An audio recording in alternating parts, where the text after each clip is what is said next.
नमस्कार दोस्तों, स्वागत है आपके अपने चैनल पर। जैसे आप सभी को पता है, जून 2024 के एग्ज़ाम बिल्कुल आपके निकट आ चुके हैं और आप कह सकते हैं MSO 001 का बिल्कुल लेटेस्ट पेपर आपके सामने यहाँ पर खुला हुआ है। MSO 001 मास्टर्स ऑफ सोशियोलॉजी, यानी आप क्या करना चाहते हैं, यदि MA डिग्री करना चाहते हैं सोशियोलॉजी में, तो फर्स्ट ईयर में आपके पास सब्जेक्ट कोड जरूर होगा MSO 001, जिसका मतलब है समाजशास्त्र के कुछ थ्योरीज और कुछ उसकी कॉन्सेप्ट्स। आप कह सकते हैं दिसंबर 2023 का बिल्कुल लेटेस्ट पेपर, 3 घंटे का आपका पेपर होने वाला है। 100 नंबर का आपका ये पेपर होगा। जो क्वेश्चंस मैं यहाँ पर आपको बताऊंगा वही एग्जाम में बार बार आते हैं और इस बार भी आप देखना यही क्वेश्चंस आपको एग्जाम में रिपीटेड देखने के लिए मिलेंगे, क्योंकि MA एक ऐसा आप कह सकते हैं प्रोग्राम है इग्नू का, जहाँ पर ज़्यादातर क्वेश्चंस रिपीटेड पैटर्न के क्या होते हैं, डाले जाते हैं। तो आप यहाँ पर देख सकते हैं, आप यहाँ पर क्या देख सकते हैं, निम्नलिखित में से किन्हीं 5 प्रश्नों के क्या करने हैं, उत्तर देने हैं। कितने क्वेश्चंस के उत्तर देने हैं आपको? केवल और केवल 5 प्रश्नों के उत्तर यहाँ पर देने हैं। 500 शब्दों में हर क्वेश्चन का आंसर यहाँ पर आपको लिखना है। कितने शब्दों में? 500 शब्दों में। आपको करना क्या, हर ब्लॉक में से कम 2 क्वेश्चन यहाँ पर अटेम्प्ट करने हैं। हर क्वेश्चन के जो अंक हैं आप क्या कह सकते हैं, समान है।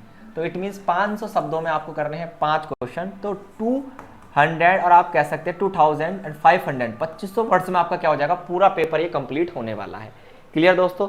तो मुझे नहीं लगता यहाँ तक कोई भी दिक्कत है। यदि हम यहाँ पर बात करें क्वेश्चन नंबर फर्स्ट की, तो ये क्वेश्चन भी एग्जाम में कई बार आ चुका है, ये बात आपको याद रखनी है।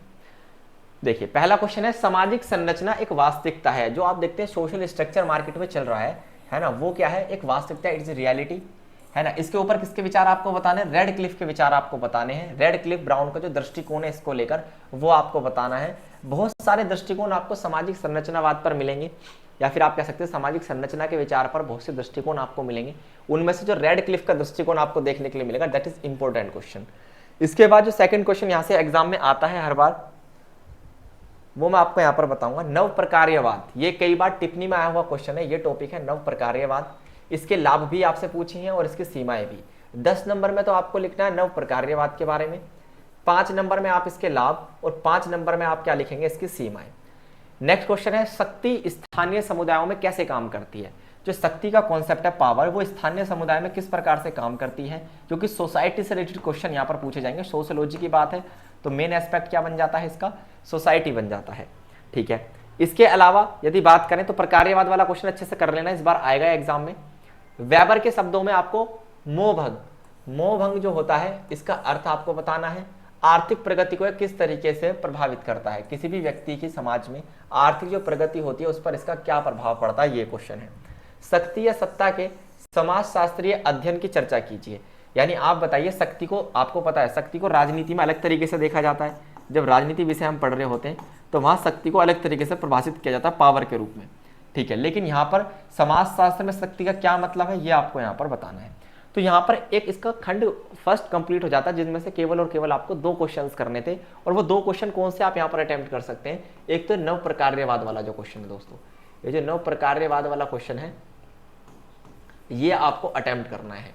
ये कॉन्सेप्ट ऐसा है, ये इस बार रिपीट होने की संभावना है, क्योंकि कई क्वेश्चन पेपर हमने कराए हैं वहां पर ये क्वेश्चन बार बार देखने के लिए मिला है। और उसके साथ साथ आप क्या कर सकते हैं, जो वेबर का ये वाला क्वेश्चन है इसको आप अच्छे से करने की कोशिश करना। डन। आगे यदि हम देखें तो यहां पर आपको क्या दिखाई देगा आगे, सेकंड पार्ट में आधुनिकता से आप क्या समझते हैं, मॉडर्निटी जिसे आप कहते हैं, इसका आपको परिभाषा के साथ साथ इस पे किसके विचार आपको बताने हैं, एंथोनी गिडेंस के विचार आपको यहाँ पर बताने हैं। एक तो वेबर, सोशलिस्ट में एक वेबर और एंथोनी, इन पर क्वेश्चन बार बार एग्जाम में आता है। क्या कोई समाज वर्गों के बिना भी हो सकता है? मान लीजिए वर्ग है ही नहीं समाज में और समाज बन गया, क्या ऐसा संभव है? आलोचनात्मक चर्चा कीजिए, क्योंकि सामान्यतः ऐसा संभव नहीं है, तो इसलिए इसकी क्या की जाएगी, इसमें कमियां निकालते हुए बताया जाएगा। ऐसे समाज में कमियां हमें दिखाई देंगी, इसलिए इसका दृष्टिकोण कैसा होगा, आलोचनात्मक।